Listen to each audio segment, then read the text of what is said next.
शांति।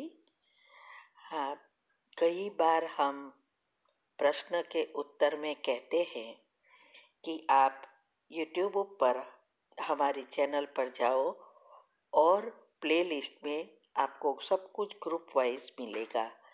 लेकिन कईयों की कंप्लेन होती है कि हम उसको प्लेलिस्ट में जाने का समझ नहीं आ रहा है और या नहीं जा रहे हैं। तो उसके लिए मैंने यहाँ विधि बताई है कैसे चैनल खोलनी है और कैसे आप प्लेलिस्ट में जाके चूज़ कर सकते हैं। तो प्लीज़ ये विधि फॉलो करो। ओम शांति। अगर आपको मेडिटेशन और हेल्थ की बातों को अच्छी रीति समझना है तो यूट्यूब चैनल है शिव शक्ति मेडिटेशन बीके कुसुम, फिर सब्सक्राइब करेंगे और जो लक्ष्मी नारायण का आइकॉन है उस पर टच करेंगे तो हमारी चैनल खुल जाएगी। वहाँ प्लेलिस्ट में आपको सब कुछ ग्रुप वाइज मिलेगा। साथ साथ लाइक शेयर और कमेंट भी कीजिए, इससे आपका दुआ का खाता बढ़ेगा, बुद्धि का ताला खुलेगा और आप जल्दी जल्दी आगे बढ़ सकोगे। ओम शांति। ओम शांति।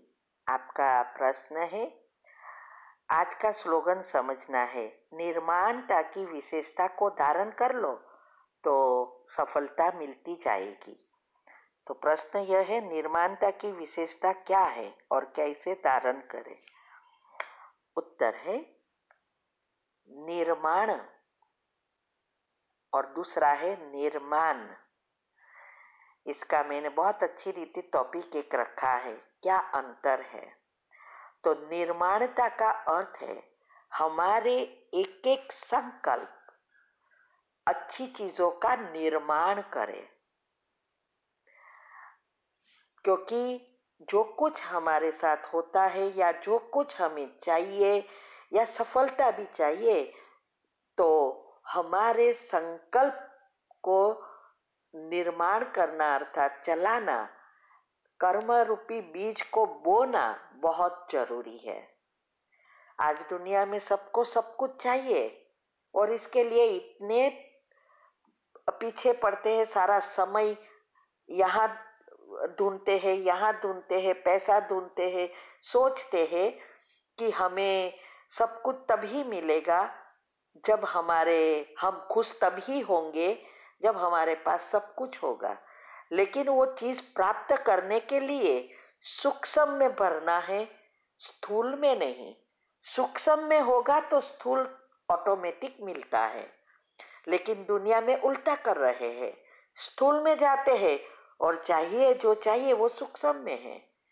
तो हमें ये कर्म के बीज बोने के लिए मन को ट्रेनिंग देना जरूरी है, इसको स्थिर बनाना पड़ेगा।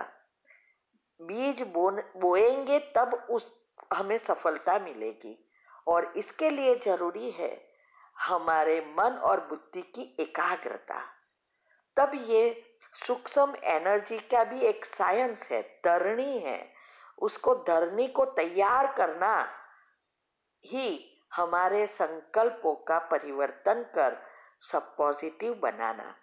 जब हमारे पॉजिटिव जितना विचार बनते जाएंगे उतनी हमारे संकल्पों पर काबू आएगा। व्यर्थ और नेगेटिव बहुत सारा दिन चलता है, लेकिन अच्छे विचार चलाना इसमें ही मेहनत है।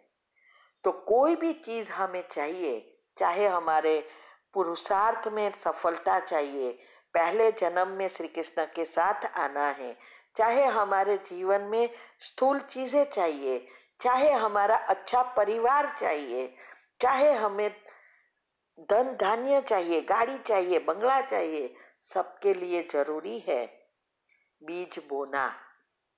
और उसकी साइंस ने भी बहुत सारी अच्छी विधि बताई है। इसको हम योग के प्रयोग कहते हैं और साइंस वाले कहते हैं संकल्पों को चलाओ, माना संकल्प रूपी बीज बोओ। और इसके लिए सबकॉन्शियस माइंड के 3 नियम बहुत जरूरी है, वो हमने साइंस साइंटिफिक रीति से समझाया है कि कैसे हमारे संकल्प चलना चाहिए।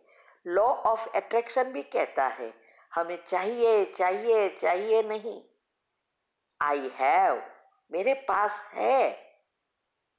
तो ये मेरे पास है वो चीज को सोचना, यही पुरुषार्थ है। तो हमारे एक एक संकल्प निर्माणता का काम करता है। जब हम पॉजिटिव बनते हैं, गुणों का चिंतन करते हैं, हमारे वाइब्रेशंस सारे विश्व को परिवर्तन करना अर्थात निर्माण करना, नई सृष्टि का निर्माण करने का काम करता है। वो सब ऑटोमेटिक होता है। ठीक है, तो अगर हमारे जीवन में सफलता चाहिए तो हमारे संकल्प रूपी बीज का निर्माण करने का पुरुषार्थ करना होता है। ओम शांति। शांति। आपका प्रश्न है, भक्ति मार्ग में शिवरात्रि के दिन रात्रि जागरण का महत्व है। ज्ञान मार्ग में कहा जाता है अज्ञान अंधकार से जागना ही जागरण है। कल मैंने टॉपिक एक सुना, उसमें बताया कि उस दिन ऊर्जा ऊर्ध्व गति को जाती है। लेट जाने से ऊर्जा ऊर्ध्व गति को प्राप्त नहीं करती। और हमने कल 8 घंटे का योग था रात को। मेरा प्रश्न है कि शिवरात्रि के दिन रात्रि जागरण का सचमुच कोई महत्व है? उत्तर है, देखो वैसे तो ये शिवरात्रि क्या है उसका अर्थ तो मैंने यूट्यूब पर रखा है, आप उसमें ढूंढ सकते हैं। लेकिन ऊर्ध्व गति की जो बात है वो इसीलिए है कि हमारे अंदर 2 प्रकार की ऊर्जा है, एक नेगेटिव एक पॉजिटिव। नेगेटिव ऊर्जा हमेशा अधोगति करती है और पॉजिटिव ऊर्जा ऊर्ध्व गति करती है। अभी दुनिया वालों के लिए ऊर्ध्व गति करने का रास्ता वो ये समझते हैं कि जब शिवरात्रि होती है तो उस दिन शिव का जन्म हुआ था और बहुत सारी कहानियां हैं, तो इसके लिए वो सारी रात जागते हैं, क्योंकि न तो वो पुरुषार्थ करते हैं न इस बातों को अच्छी रीति जानते हैं। वास्तव में तो जागना अर्थात अज्ञान रूपी अंधकार से जागकर शिव परमात्मा जब इस सृष्टि पर आते हैं और जो भी बातें हमें सिखाते हैं वो इस ऊर्जा को ऊर्ध्व गति देने के लिए है। क्योंकि 7 चक्रों की एनर्जी हम परिवर्तन करते हैं और उसके लिए जरूरी है हमारी सुषुम्ना नाड़ी को एक्टिव करना। तो ये सारे राज है। कुंडलिनी कोई चीज ऐसी, कोई सांप नहीं है, नाग नहीं है। कुंडलिनी ये आत्मा की शक्ति का बैरोमीटर है। और वो नाग इसीलिए कि 5 विकार जो है वो नाग के समान है। तो हमारी मूलाधार चक्र में जब शक्ति इकट्ठी हो जाती है तो हमारी वो भी जागृत होने से 2 चीज होती है, या तो अधोगति में ज्यादा ले जाती है या ऊर्ध्व गति में। अब अगर हम उस ऊर्जा को बचाकर ऊपर ले जाते हैं तो ऊर्ध्व गति होती है। लेकिन जो दुनिया वाले आजकल कर रहे हैं वो करते रहेंगे तो अधोगति होगी। तो ये सारे बहुत सारे राज है जागरण का। वो भक्ति मार्ग में जो कुछ करते हैं वो ये संगम युग की ही बात है। तो जागने का अर्थ सारी रात जागने की बात नहीं है। हाँ, अवेकन टीवी पर रखा होगा, वो तो दुनिया वाले की बातों के अनुसार शायद योग करने का रखा होगा। हमें वो नहीं पता है कि क्यों रखा है।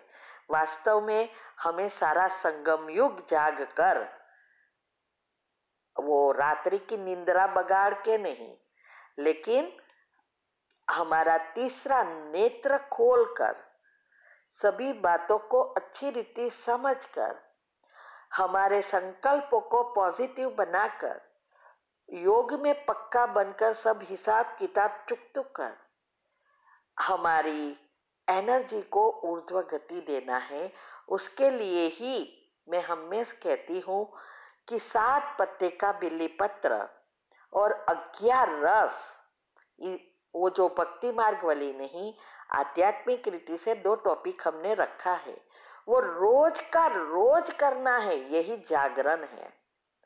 अगर हम तीव्र पुरुषार्थ कर रहे हैं तो ये सभी बातों को अच्छी रीति समझना है और वही बात हम 8 ग्रुप में बता रहे हैं।